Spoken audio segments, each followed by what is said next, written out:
How many of you would consider yourselves gardeners? Come on, don't check. A few people? Okay. How many of you love to be in beautiful gardens or parks? Okay.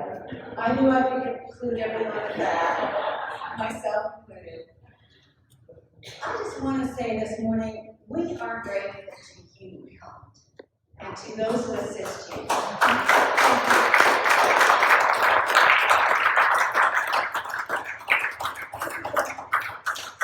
This is a tireless gentleman, although I'm sure he gets tired. But our church grounds are amazing because of you and your team, so thank you.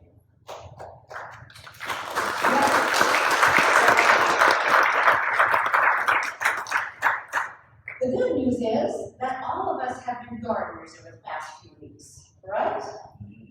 We got a clay pot, we got some pebbles and rocks for drainage, we got some soil, we got seeds, we got water. Did I miss anything? Even a little stake to put in there, right? Those of you who've been here 5 weeks.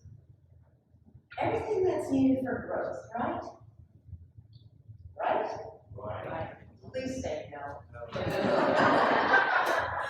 There's actually one more thing that's needed, right? We need light, we need sun, we need warmth for growth. Without that, nothing would grow.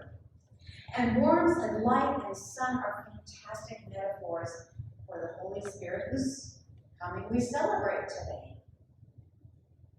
Hildegard of Bingen, the 12th century German Benedictine abbess, writer, and philosopher, and composer, she wrote this about the Holy Spirit. The Spirit is the divine photosynthesis that grows everything from within and transforms the light into itself. She had a way with words. Just like there would be no light without the sun, so there can be no church, no authentic, following, flourishing journey of Christ without the Spirit. So from the scriptures that Bobby, Rossi, and Armando read, we heard that many people had gathered in Jerusalem. What was that? The day we now celebrate as Pentecost, an ancient Greek word that actually means the Feast of Weeks, marked the all-important wheat harvest in Israel, as well as it commemorated the anniversary of God giving the Torah to the Israelites. So this joint celebration of harvest and Torah, or law, teaching, brought nature and spirituality together in a strategic way. So these long-practiced Jewish celebrations were the reasons that many people were in Jerusalem right at that time. It's understandable that the followers of Jesus had assembled separately for this gathering, for this celebration. They had been through a lot together. Many would have still been pondering Jesus' death, stunned by the mystery of the resurrection. Some probably were even a little disillusioned that Jesus had not set up that earthly reign of justice, which would have benefited all of them. But he did not. I doubt that any of them would have even remotely imagined what could have happened. The text that we read today. Oh yes, Jesus had predicted that he would send the Spirit. He had even asked them to remain in Jerusalem to wait for him. What he had not done was given them an indication of how this gift would be presented. Imagine you had never heard the story that was just read. What would you have envisioned when Jesus predicted the arrival of the Spirit? Jesus' followers had had enough difficulty connecting Jesus with the one whom Jesus described as the Father or the grand being. And so now a third person was to be added to this picture. A spirit? They were confused. I don't think that the dance of the Trinity quite had made it into their operating system just yet. I don't know that we actually have comprehension of that yet either. So when those 120 people were gathered there, and the noise of this strong, driving wind came into the room, complete with a flame of fire for each of them. They must have been caught completely off guard. But before they had any time to process any of that, they were joined by all of these strangers, devout Jews from everywhere under heaven, as our text says. So these newcomers now suddenly observed all of these Galileans, remarkably speaking of languages that all of them, foreigners, could understand. It was unprecedented. Some were astonished. Others scoffed. Typical. When something unusual happens, you'll have both responses. But it's actually the scoffers who said, everyone's drunk, that got Peter out of his seat to explain what was going on. It seems that it was an unrehearsed speech, just as many other speeches that Peter would give over time. Here he quotes from the ancient prophet Joel. Peter knew his audience. Since they were all devout Jews, everyone would have had some understanding of this passage in Joel. In the last days, I, God speaking, will pour out my spirit on everyone, young and old, sons and daughters, male and female servants. Youth will see visions, and seniors will dream dreams. The Israelites were familiar with prophets. These were the fearless upstarts who brought provocative and edgy messages, relevant for their time, for their generation, for their house. Oh yes, Peter's hearers would have understood prophesying. But everyone would be a recipient of the Spirit that God would pour out. They came from a long tradition of excluding broad swaths of people. Entire nations were deemed unworthy. So this language of God including everyone with this Spirit was possibly as jarring for them on that day of Pentecost as inclusive language and practice is for some people today. You mean all races, every creed, every gender identity, beliefs, countries of origin, diverse language groups, everyone is included here. But wait, this language of inclusion didn't begin with a quote from the prophet Joel in this Acts text. The entire passage has inclusive words in it that we, the readers, are privy to. Clues, so to speak. There are 12 of them, 12 inclusive words in these verses that were read. They were all in one place together. The driving wind filled the entire house. The fire came to rest on each one of them. They were all filled with the Holy Spirit. Jews from every nation were staying in Jerusalem.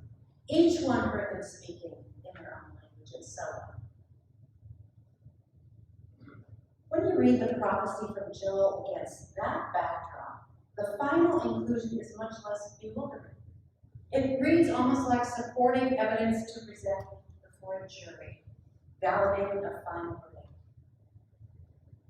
So when God does something as dramatic as send a driving wind, flames of fire, we take note.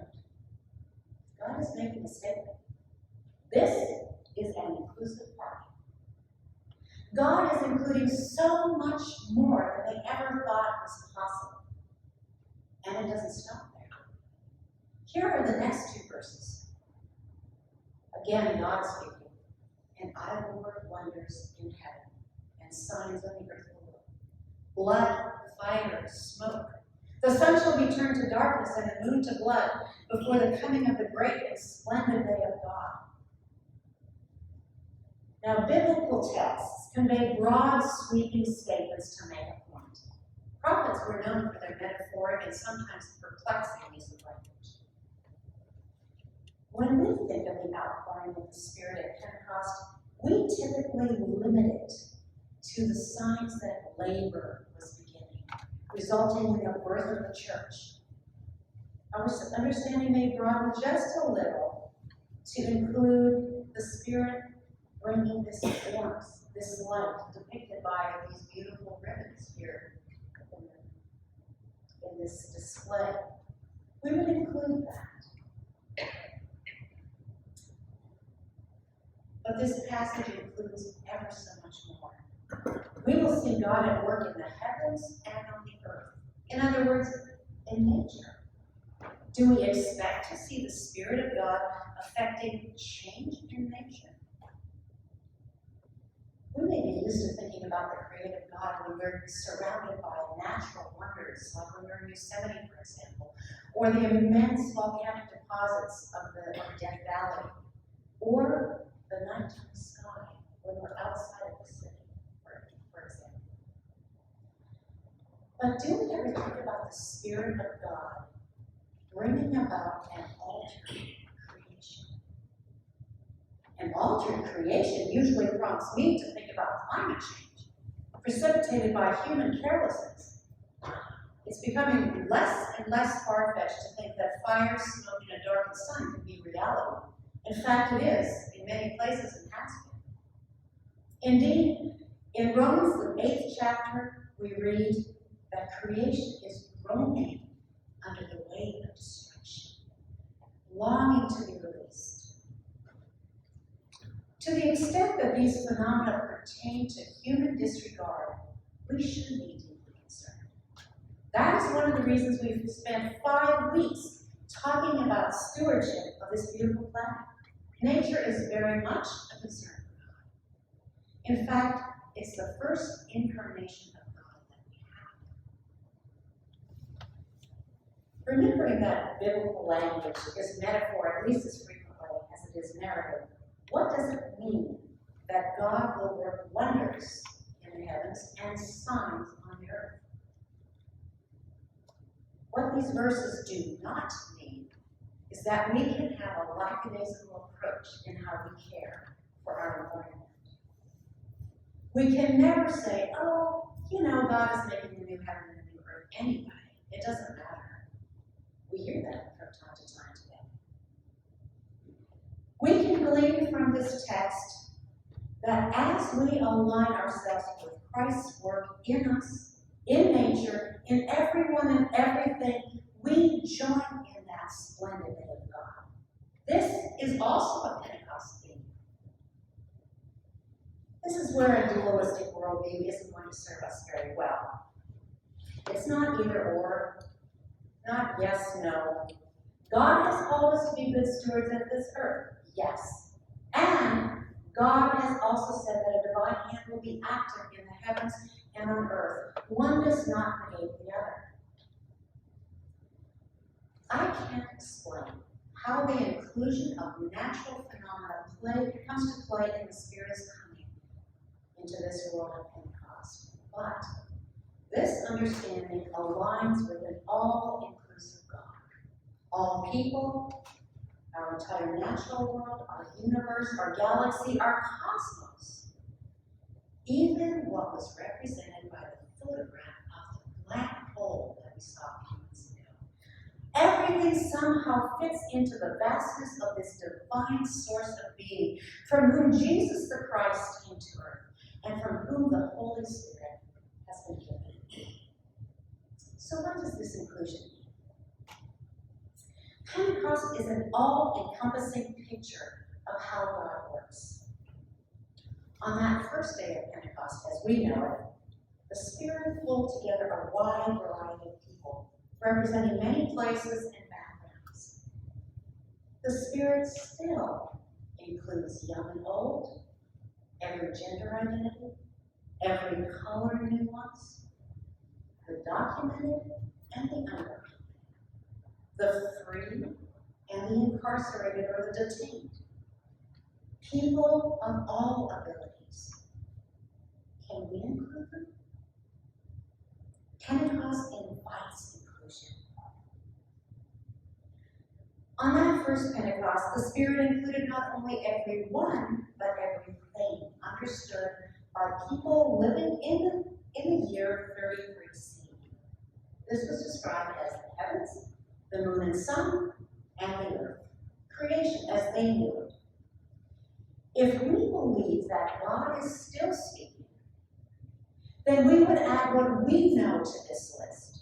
And I use the word know very carefully because I don't pretend to personally understand nuclear or astrophysics or astronomy or any other discipline that has contributed to today's wealth of knowledge. But there are people living today who do, and some of them sit right here. The Spirit being poured out at Pentecost include all and everything. This is the driving wind behind our passion to care for the environment. On that first Pentecost, everyone heard the good news in their own language. Do we understand the different languages, the different communication forms that we represent here? Some of us right here at CUCC understand the language of words. Others understand a visual language. Others a tactile language. We have different genres and styles of music that we understand, that feed our souls. Some will resonate best when they're able to give. I think Pastor R is one of those. So when they're able to contribute generously, that makes them feel alive. Different languages. Each of us absorbs the good news differently, just as those who happened upon the outward Spirit on the day of Pentecost. Because our varied languages are holy, we will rejoice when our siblings experience the Spirit, experience the language that they understand best. We can get so carried away with exactly how the first day of Pentecost went down, the earth, wind, and fire, that what's behind it eludes us. Not what happened, but the significance of this experience is what is the real message. The unexpected happened. The inexplicable happened. Yes, God appeared as warming and nurturing Spirit, definitely. The Spirit also came as the third person of that divine dance. All of that is accurate, but it's more. The Holy Spirit came as the great includer. She is the one who breathes life into everything, including all of what we've done over the past 5 weeks. Our environment, being good stewards of the earth, being good stewards of our wealth. She also ignites the fire in us to be thoughtful stewards of what God is calling us to as a church. What can we bring? Which sound does our surrounding community hear from us? Which driving wind will draw them? Inclusion work is spirit work. It is holy. May our understanding of the Pentecost Spirit be blown wide open.